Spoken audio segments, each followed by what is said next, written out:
Hey guys, so I have this briefcase that I bought probably 15 years ago at an estate sale. And I was in the garage of this house, and it was day 3, I think, of the estate sale, so everything was half off. And I find this briefcase, and it has these interesting designs on the front. And the back is just plain, but inside is somebody's UFO research. I imagine it was probably a teenager, but it's all from the 1960s. And I haven't really looked at it since I bought it 15 years ago, and it's just been kind of sitting in my basement ever since. And I just thought of it and thought, oh, that could be fun to look through. I don't have strong feelings about UFOs. I hope that during my lifetime we get to see some UFOs, because they've been talking, like I used to watch In Search Of with Leonard Nimoy when I was a kid, and I was like wanted to see Bigfoot and Nessie and a UFO, and I mean anytime now, guys. So whatever, I think it's fun. I think it's fun to think about. I'm not into conspiracy stuff. I don't want to go there. I don't really care, but I do think it's fun. So anyway, here is the UFO kit. I thought we could, this might be loud, so hang on. Okay. We could look inside. Let's see what we see. So on the back is this UFO floating in space. And it's got lights. So that's pretty cool. And then there's just a lot in here. So I thought we could just kind of take a look and see what proof we have of unidentified flying objects. So this is a picture, and this guy, look, it says, I don't know if you can read, it says September of 66. These were printed. And it looks like he went out to this home called Dining's Corral, and it says dining home.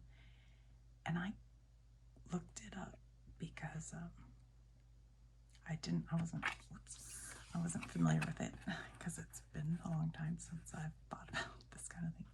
And it was from Exeter, New Hampshire in 1960, I think 65. There was a guy who was about to go off to like the Navy or something, and he saw these lights, and at first he thought it was an emergency vehicle, but then it just didn't make any noise, and it was a UFO, and so it became a big news article. It was a big deal at the time, apparently, that they had seen a UFO. Oh, look, I didn't even know. Okay, this is fun. Okay. Exeter, place of sighting, 1965. Marked is place where UFO reported by Eugene Bertrand and Norman Moscarello rose up from behind the pines, exclamation point. So, okay. So I guess he's saying here's the home, and it rose up. Now, I see here he has drawn the UFO onto the picture. So this is where the UFO came up behind the pines. So that's kind of fun. Did he write on that one? Nope. Wait, so this was taped. Oh, I see. I guess it goes out that far. So there's the UFO in Exeter. So that's pretty exciting. Okay. So we'll put that right there. What is this? Aerial Phenomena Research Organization. It's upside down. The APRO bulletin is the official copyrighted publication of the Aerial Phenomena Research Organization, APRO, Tucson, Arizona. and is issued every month to members and subscribers. So this is from November, December of 1967. Landings on increase. Russia starts UFO probe. Snippy, still not a dead issue. The most recent news out of Alamosa, Colorado, where Snippy, the Appaloosa gelding, was found dead with the flesh removed from his neck and head on the 9th of September 1967, is the veterinarian who got Snippy's remains claims to have found 2 bullets in the horse's carcass and concludes, therefore, that the horse died of gunshot wounds. Ooh. While belaboring the issue any further, see a complete story in the September-October issue, we must point out that there's no indication as to whether the bullets got into the body before it was found or after. They put afterwards. Nor is there any explanation for the strange condition of Snippy's fleshless head and neck and other mysterious factors connected with the case. Well, I'm no investigator, but I get the feeling somebody shot that horse and skinned it and then said an alien did it. However, another incident which took place in November of 1966 has come to our attention, which, if authenticated,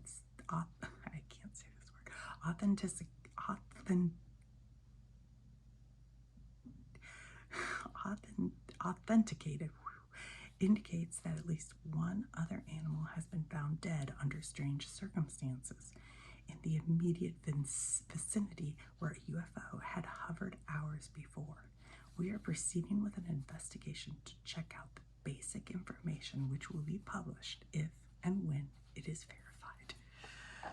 Okay, well, that's pretty exciting. I don't know what happened with that, but I do remember there was a movie in the 1990s, and I have no idea what the name of it was, but it was supposed to be a true story.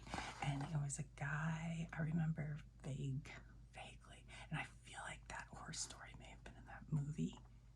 But then he went out and these aliens came down and picked him up or something. If anybody remembers the name of that movie, let me know, because I do not remember it. I could probably look it up. All right, what else do we have in the Apro bulletin from 1967? 2 new books coming out. Menzel to write a new book. Dr. Donald Menzel of Harvard College Observatory, Cambridge, Massachusetts, who has long been considered as the greatest antagonist of UFO researchers, had the following comment to make concerning Mrs. Lorenzen's first book, The Great Flying Saucer Hoax. In a recent letter, "You will doubtless be surprised to receive this letter from me, well-known debunker of UFOs. I want to say that I found your recent book extremely interesting. Of course, I disagree with most of its conclusions, but I think you have been much fairer and clearer in presenting your side of the subject than any writer on the subject." Okay, well, stop press. Oh, here we go. Okay. 2 witnesses to Brazilian landing. Oh, boy. Landed UAO reported in Nebraska. In Ashland, Nebraska, police patrolman H.L. Shermer claims that on the morning of December 3rd at 2:30 a.m., he was on his regular rounds in his police cruiser and saw a UAO on the highway. UAO, unidentified. I guess I don't really know either. Shermer had noted that the cattle in the stockyards were exceptionally restless, lowing, kicking, and making a general uproar. He was afraid they might break out and cause a problem for the police. He drove southeast out of Ashland on Highway 6, planning a turn onto Highway 63 to the north. As he approached 63, a ridge obstructed his view of the highway, and after he passed the ridge, he spotted an object, which he at first thought was a truck on the highway. He turned his cruiser so that his light struck the object and realized that it was no ordinary object such as a truck. It was a bright aluminum in color. It was bright aluminum color and had lights along the rim of it. It appeared as two saucers fastened together lip to lip. Shermer approached to within 40 feet of the object and could see red lights inside, which began flashing as his lights illuminated it. Then the objects rose until it was within 50 feet of the ground. An eerie, loud, twanging noise was heard. Then it began to emit beeping sounds, which became faster, louder, and shriller. A brilliant orange and red beam then shot from the unidentified object toward the ground, and in 3 seconds the craft had vanished upward and out of sight. Oh my gosh. June sighting of occupants in Canada. Holy smokes, in the 60s, they were landing all over the place. September landing in Connecticut. Report on European UFO convention. Another landing among Australian UAO incidents. 1959 occupant case comes to light. Holy smokes. Whoa. The global scene, Argentina, 1967. Colombia, Brazil, Britain. Where's the one in Britain? Sightings of UFOs in England during the fall of 1967. A very interesting one, which took place in the summer, has just come to our attention. On July 20th at midnight, Mr. Clive Minadu of Beach Road Pile near Bridge and Glamorgan was putting the family cat out for the night when he heard a noise like a distant roar of a jet. He thought it might be a train passing near, but there was none in sight. Then he spotted what appeared to be a patch of sparkling mist. Ooh, that sounds pretty. Low on the horizon. There are no lights in that direction, and only an empty building stands on the site. He called his wife Sylvia to observe the thing, but she thought it was merely a cloud and went inside. Sylvia. Minadu stayed to watch and shortly was rewarded for his vigil when a red light suddenly appeared to the left of the mist.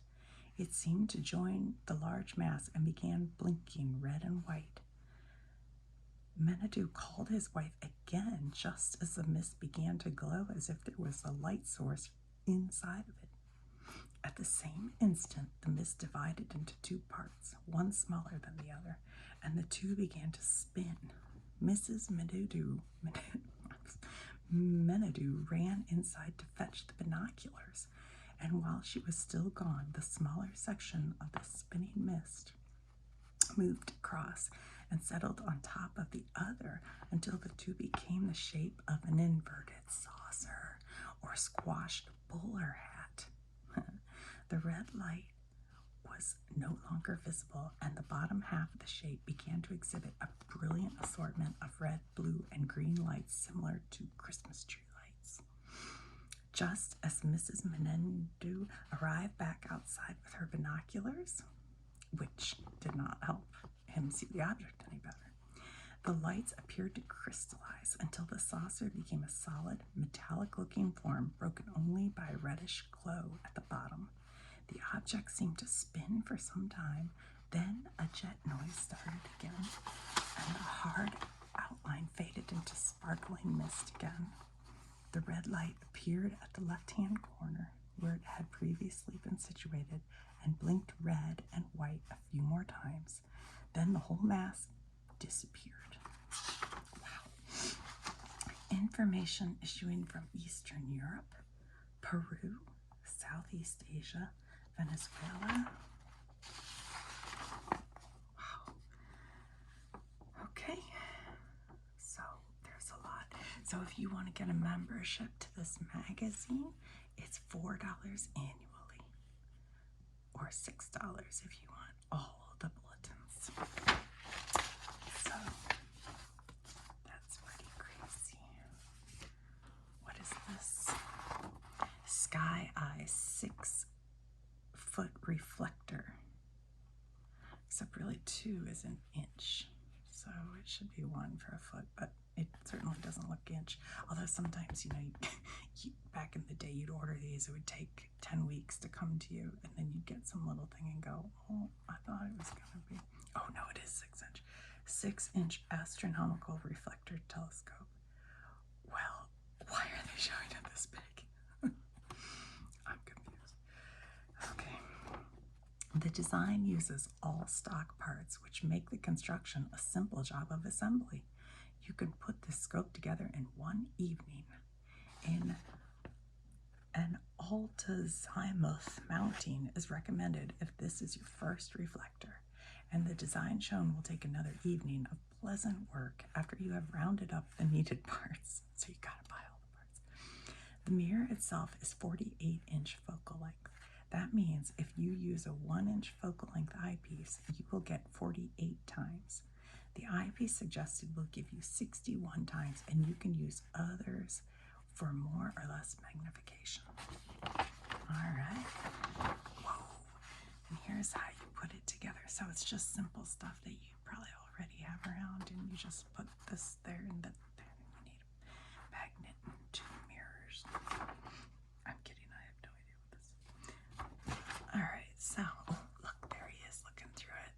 Oh my gosh. It looks gigantic. And there's a light bulb. Honestly, I have no idea. Okay, well, that's cool. What does it cost us? Does it tell us? I guess it doesn't. You just make it at home. This is just the how-to. Okay, well, that's kind of neat.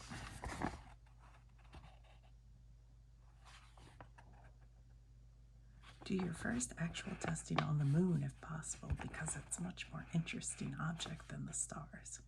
That's true. It's pretty cool if you have a good telescope and you look at the moon. You can use the reflector for daytime viewing, and you may be surprised at the clear, highly magnified view you get as compared to ordinary low-power telescopes. The eyepiece from military M17 telescope is especially recommended for daytime use.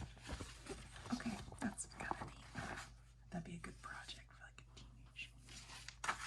What's this? If you see little green men, blame it on fear and tension.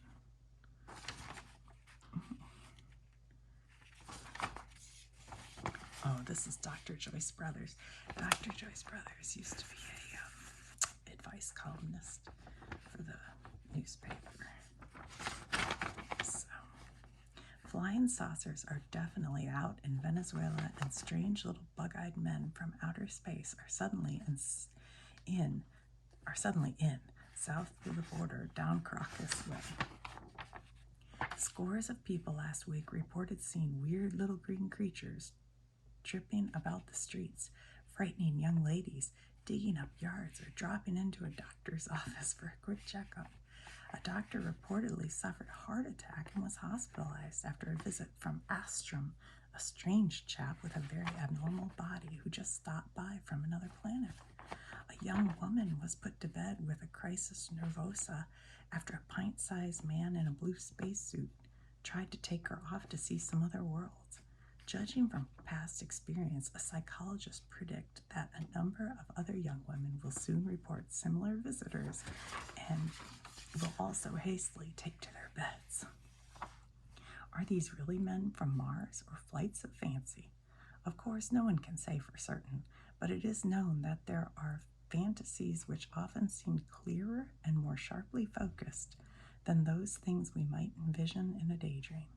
When these fantasies appear to be real, when the individual reacts as though the absent object were actually present, the term hallucination is used. So, what do you want to bet that the kid who was collecting on his mom probably gave him a saying, maybe you better keep your feet on the ground? I think it's all fun. Okay, what's this? Oh, this is people sleeping in their space beds. Is this from the movie Space Odyssey? I don't know. All right, this is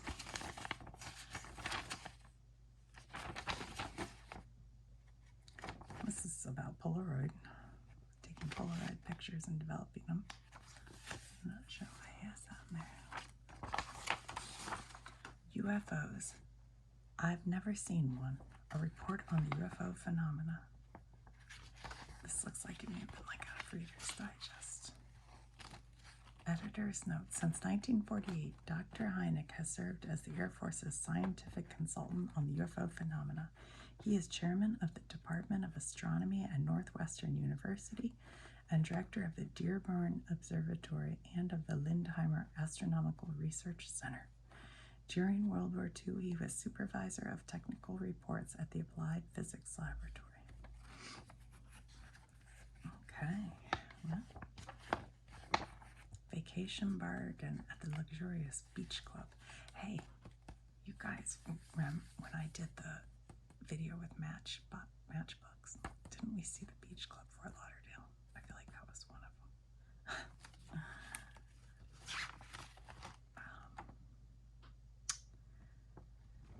Well, so this guy says the many misconceptions about UFOs should be debunked, just as I've had to debunk thousands of sighting reports that proved to be birds, satellites, meteors, planes, balloons, kites, hallucinations, and hoaxes. Well, that's no fun. All right, oh yeah, see, the show that I was saying we used to watch In Search of, they'd always have these guys that was like in the opening credits, and I thought they were so cool. And then, you know, once the internet came around, I saw a picture where they dug down, and these are full-bodied, like, it's crazy. You have to look, if you haven't seen that, look up Easter Island and where they like dug them out, because it's not just their heads, they're like whole bodies. It's fascinating. It's really crazy. Like, how did these get to that island? I mean, I assume they just carved them on the island, but I don't know. It's kind of fascinating. I love that stuff. So I guess he just kept it because he probably thought aliens put these on Easter Island. I think that used to be a thing, you know, like man couldn't have done this. It must have been aliens. They don't say that here, but I'm guessing that's why. Okay, what's this picture of? Oh boy. There's the moon. And there's some kind of, it's really dark. It's hard to see. Kind of. Oh, more about Easter Island, yeah. So, probably watched the same show I used to watch back in the day, where they would talk about aliens. Maybe brought these to Easter Island. So that would be kind of a neat place to go visit, I think, and see those. But boy, is it out! Look where it is. It's out in the middle of the ocean. Polynesia. Oh, here's Hawaii.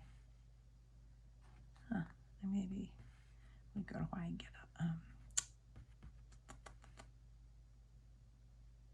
Oh, I watched a documentary one time where these women, what was it? Why do I feel like they went by Easter Island, but that wouldn't make sense. Anyway, they left from like California, and they rode not a kayak, but I don't know, some kind of rowboat, and they went across to Hawaii, and then one of them dropped off there because it was so difficult, and then they kept going all the way to Australia, and they had to go across this, like at the equator, there's like a current that works against you. Oh my god, what terrible. It's like amazing what people do, I think. Monster. Oh, this is the APRO bulletin from 1967, September, October. Monster report from Sweden. Shown above are two views of impressions left by objects which landed at Tucson. Oh, there's more about that. This is the Snippy case. I think this is the one we read. Snippy was the horse that I got. Yes. Okay, hold on. So this bulletin we looked at was from November, December. So this is the first reporting of the story, so we already read that one. The path is up. conducted Apro play. Brazilian UFO meeting.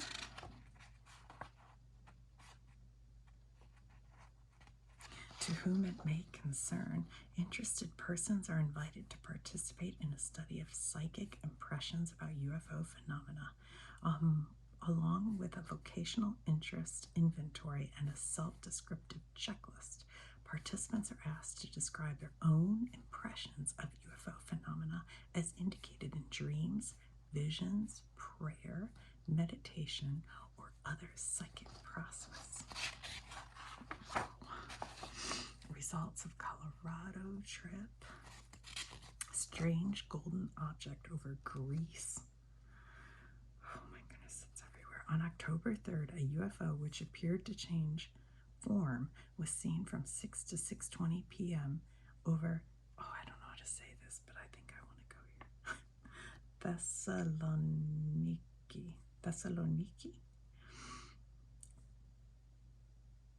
Thessaloniki. Yeah, the changing form of this object suggested to the observers that it was constantly changing position, thus giving the impression of actually changing form. It was observed by two astronomers who described it as triangular shaped and golden in color. Its estimated height was 3,000 meters, and it followed a west to east course. Oh my goodness. More about Snippy. Pilots sight UAO over Pyrenees.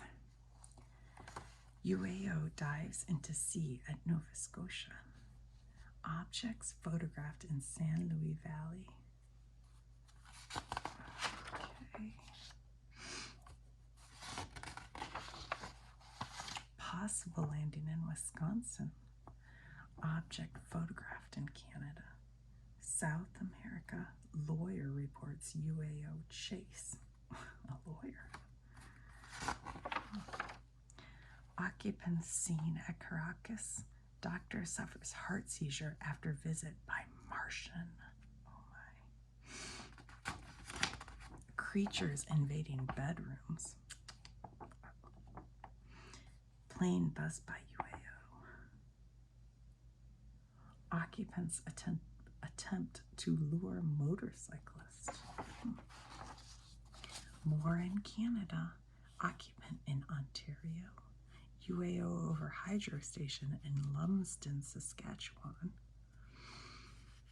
Wow.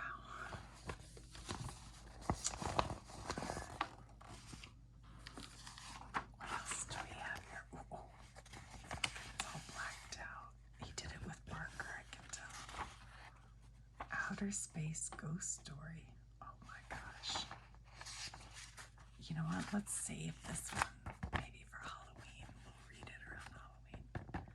I have to remember that there's an outer space ghost story. Okay.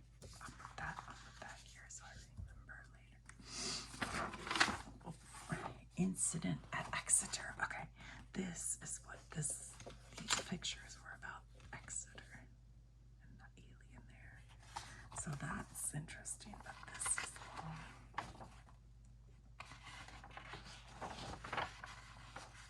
the UFOs arrive. Oh, they say UFOs.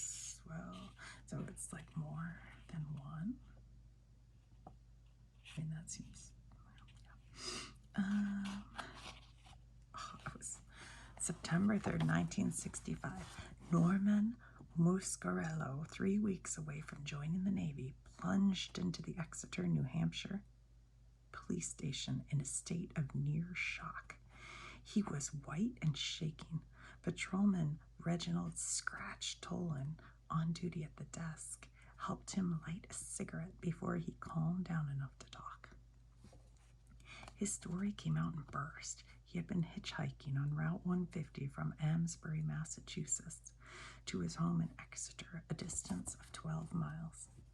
The traffic was sparse, and he was forced to walk most of the way. By 2 that morning, he reached Kensington, a few miles short of his home. Near an open field between 2 houses, the thing, and it capitalized thing, as he called it, came out of the sky directly toward him.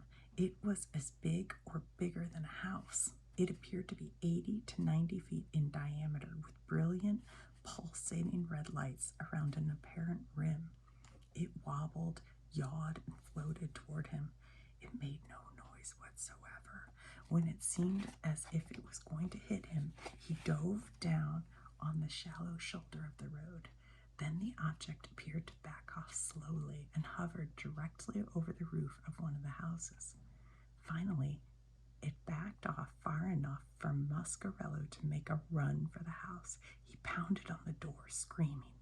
No one answered. At that moment, a car came by, moving in the direction of Exeter. He ran to the middle of the road and waved his arms frantically. A middle-aged couple drove him into Exeter and dropped him off at the police station. The kid had calmed down a little now, although he kept lighting one cigarette after another. Look, said Muscarello, I know you don't believe me. I don't blame you, but you gotta send somebody back out there with me. The kid persisted. Officer Tolan, puzzled at first, was impressed by his sincerity. He kicked on the police radio and called in cruiser number 21. Within 5 minutes, patrolman Eugene Bertrand pulled into the station. Bertrand, an Air Force veteran during the Korean War with the air-to-air refueling experience on KC-97 tankers, reported an odd coincidence. An hour or so before, cruising near the overpass on Route 101, about 2 miles out of Exeter, he had come across a car parked on the bypass with a lone woman at the wheel. A woman driving in the 60s, trying to keep her composure. She had said that a huge, silent, airborne object had trailed her from the town of Epping, 12 miles away, only a few feet from her car. It had brilliant, flashing red lights. When she had reached the overpass, it suddenly took off at tremendous speed and disappeared among the stars. I thought she was kook, Bertrand told Tolan, so I didn't even bother to radio it in. Tolan turned to the kid with a little more interest. This sounds like the thing you saw. Sounds exactly like it, said Muscarello. It was nearly 3 a.m. when Patrolman Bertrand and Muscarello arrived back at the field along Route 150. The night was clear, moonless, and warm. Visibility was unlimited. There was no wind, and the stars were brilliant. Bertrand parked his cruiser near telephone pole 668. He picked up the radio mic to call to Tolan that he saw nothing at all. But the youngster was still so tense about the situation, he was going to walk out into the field with him to investigate further.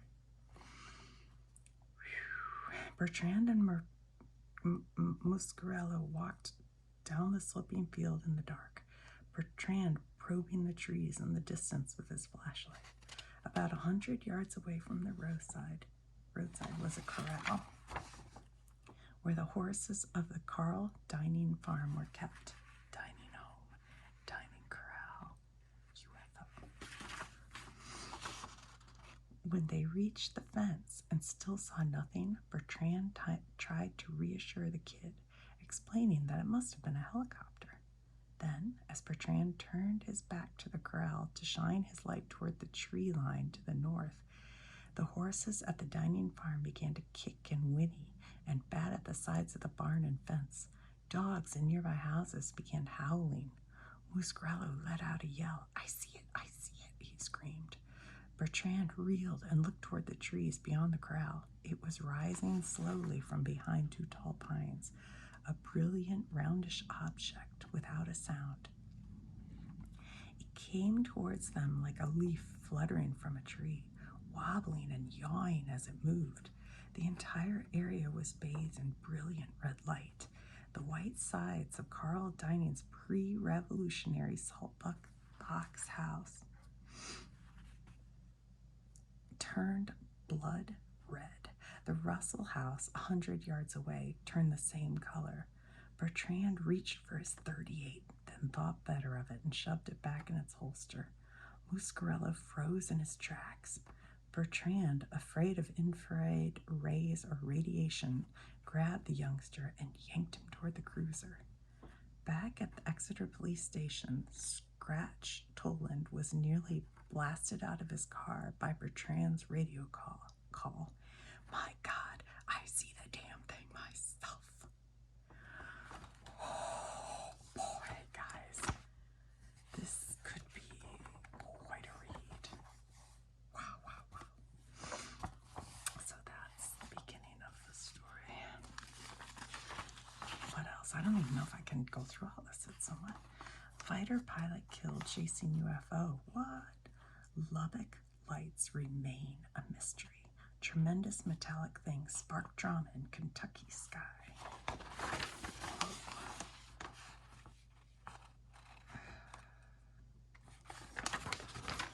This is from what year? You know, this guy cut off the date on the newspaper.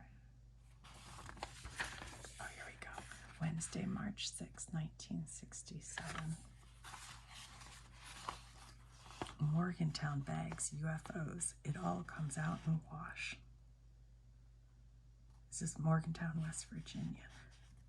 The first sighting was reported shortly after 7 p.m. As the night wore on, police were flooded with calls from excited residents. Who knows what that was? Wow. All right. Well, more Easter Island content.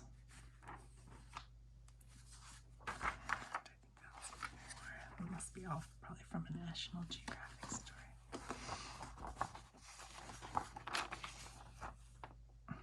Picture of a space. I think that might be from 2001 Space. Flying saucers, serious business. Straight from New York Times bestseller list, the most challenging and well-researched UFO report ever written. A sworn statement dated April 21st, 1897. Last Monday night, about 10:30, we were awakened by a noise among the cattle. I arose, thinking that perhaps my bulldog was performing his pranks, but upon going to the door, saw to my utter astonishment that an airship was slowly descending upon my upon my cow lot, about 40 rods, 660 feet, from the house. Calling my tenant, Gid Heslip, and my son, Wall, we seized some axes and ran to the corral. Meanwhile, the ship had been gently descending until it was not more than 30 feet above the ground, and we came within 50 yards of it. It consisted of a great cigar-shaped portion, possibly 300 feet long, with a carriage underneath. The carriage was made of glass or some other transparent substance, alternating with a narrow strip of some material. It was brightly lighted within. Well, we'll never know because I don't feel like digging it up. But that's from 1897, which is kind of interesting because they wouldn't have had airships generally, right? All right, here's more Easter Island content. What is this? Aerial Phenomena Investigation Committee report. Oh, look. This person. Oh, wait a minute. Is this? They have the actual report form. I wonder if this person saw one. APIC, Aerial Phenomena Investigation Committee Code, to study in an objective manner all reports relating to the subject of UFO, to study all photographs of UFOs and attempt to either authenticate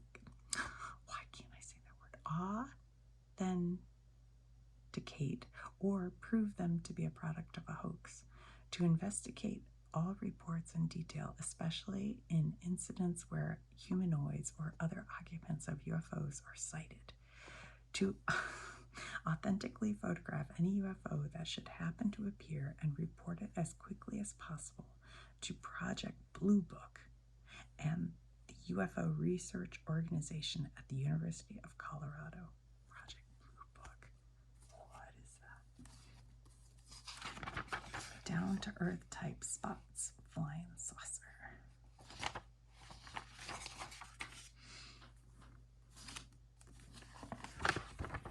Criterion astronomical kit parts accessories. So you can order the parts. Wow. That's a kind of expensive part. Pyrex. Oh, their mirror is that Pyrex made? $275 in the 60s. That's an astronomical amount of money. Interesting. Looks like he taped these together. Moon craters or secret UFO bases. Okay. Yup. That's so all the craters of the moon, like that one, that one, that one, could be UFO bases. Interesting. This is before we went to the moon, so that would have been pretty exciting. Our flying saucers. I don't know, we don't pass that page. Is there more? Oh, flying saucers. Creatures that live in outer space. What the? Oh, don't look at that. That was bad. Do you want me to read what that was so you don't see it? Just, I'll look and tell you if it's important. No, that's about mobsters. Nothing to do with aliens. Okay.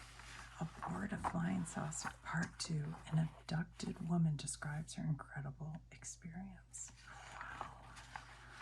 I think I remember this story. There was a woman who lived in like a farmhouse who was abducted, right? What's her name? Bothered at first by the account given, the Hills. Dr. Simon was convinced after a few sessions that they were telling them the truth as they understood it. The Hills stand nearby the scene of their disturbing experience. I feel like I've heard that story. There's a podcast. I can't remember the name of it, by a guy named Toby. And I think he told that story in that podcast.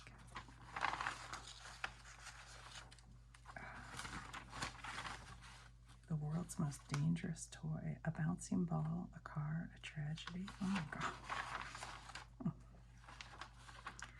Scare tactics, that's how they get people to buy things. Alright. Guys, this goes on and on. Taken for a ride, UFO sighter claims West Virginia man talked to space stranger. Okay. This was 20 years of flying saucers, and this is from 1960 something. So 67. I think this is more from that Easter. 1968, UFOs in Russia? You betcha. Study launched. Look, it's a flying saucer ski.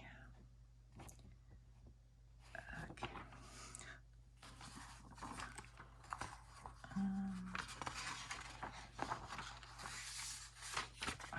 New unit to check UFO reports, and he dated this one 9/28/67.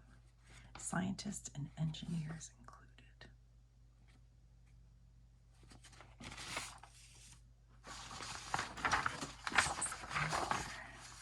The APRO bulletin from January, February of 68. Huge disc seen by teenagers. UFO forum at Phoenix. Strange lights, blasts seen connected. First sightings of 1968 in Brazil. Another in Nova Scotia. I think we saw one there. Oh, on the Canadian scene. More USA November reports. New photo of landed object.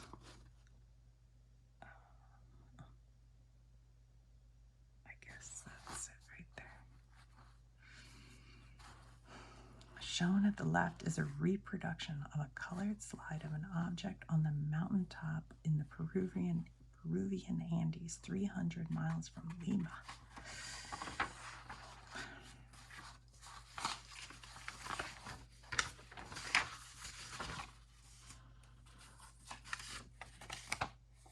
That's a picture of the moon, I think.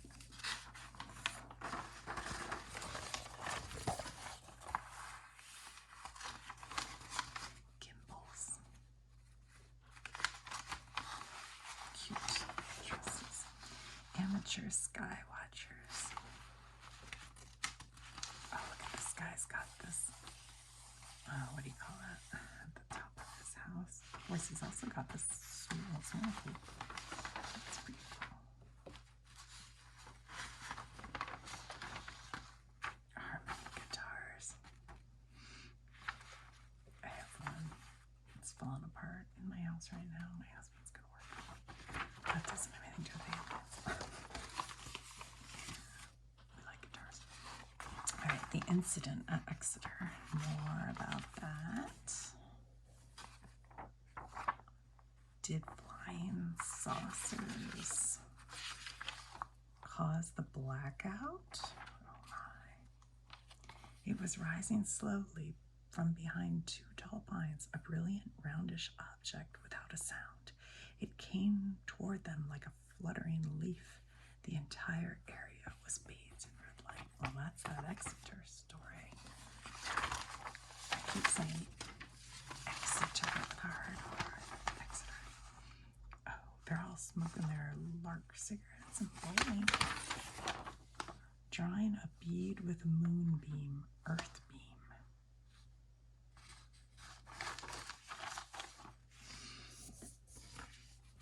Some more pictures of space. Oh my.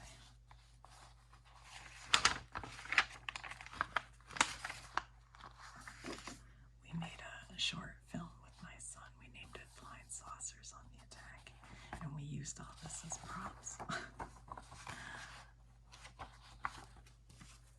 Boy, burned by UAO in Ohio. What?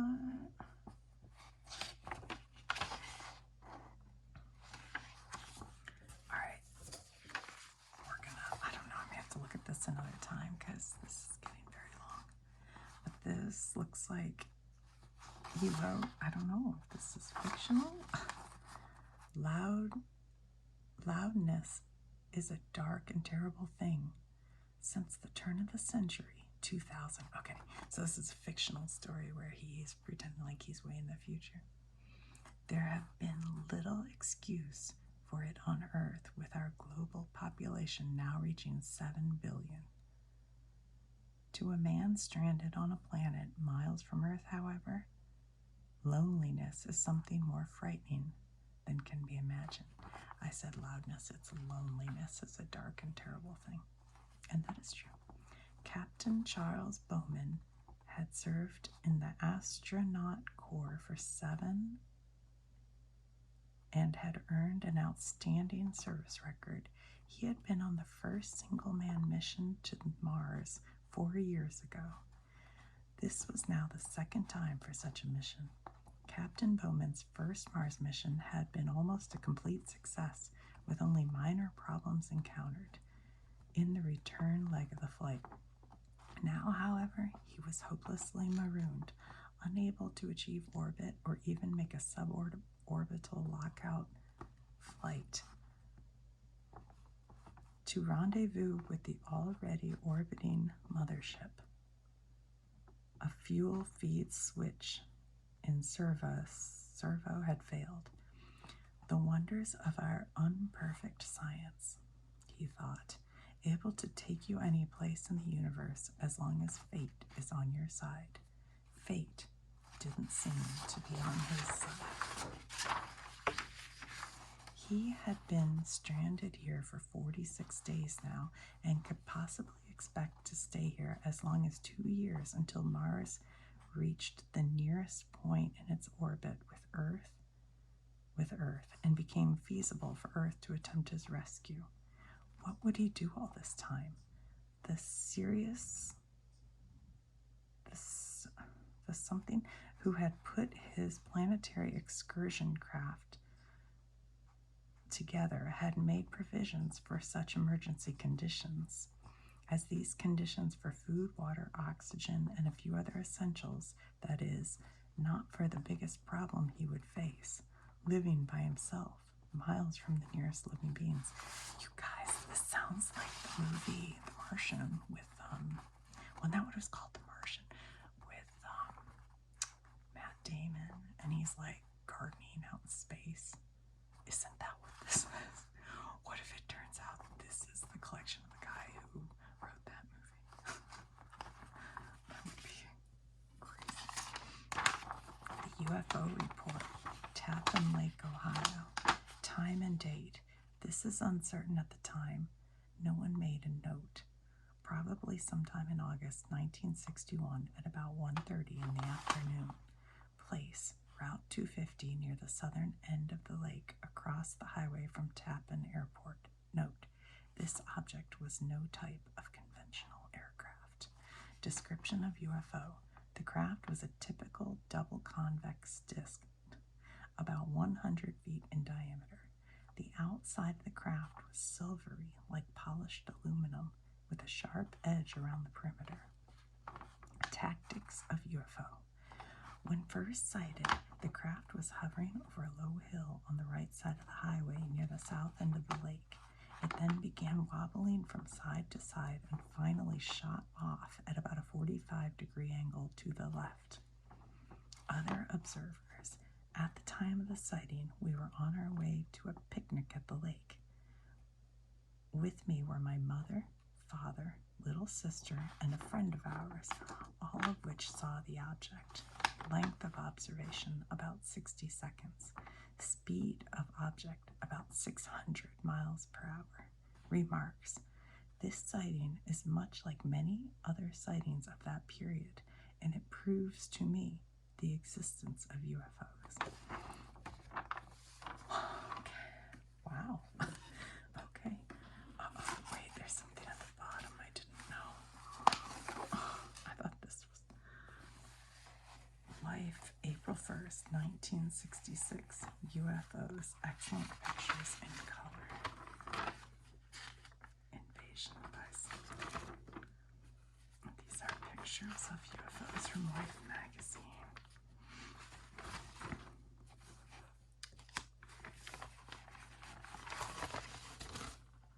You guys, this goes on. We're up to like an hour. I think I better. UFOs watching us. Debate heats up again. Aerial Phenomena Investigation Committee. And he has the names of all the... Wait a minute.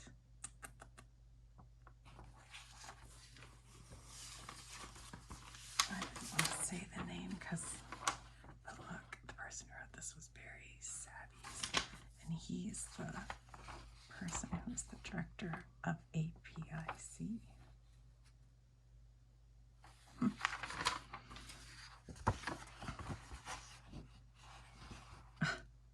Practicing his shooting. Pretty good shot, by the way. Look at that. Okay. The long hot summer. What does that have to do with we saw flying saucers land. Why the Air Force hides the truth about flying saucers. Yeah, they've been supposedly doing that forever. Why? That's more Easter Island stuff. UFO landing, 2 forms. One of the strangest cases. Weird night in Michigan. Okay, we just don't have time to do this, you guys. Discs Alive. Idaho pilot believes he saw them perform in 1947.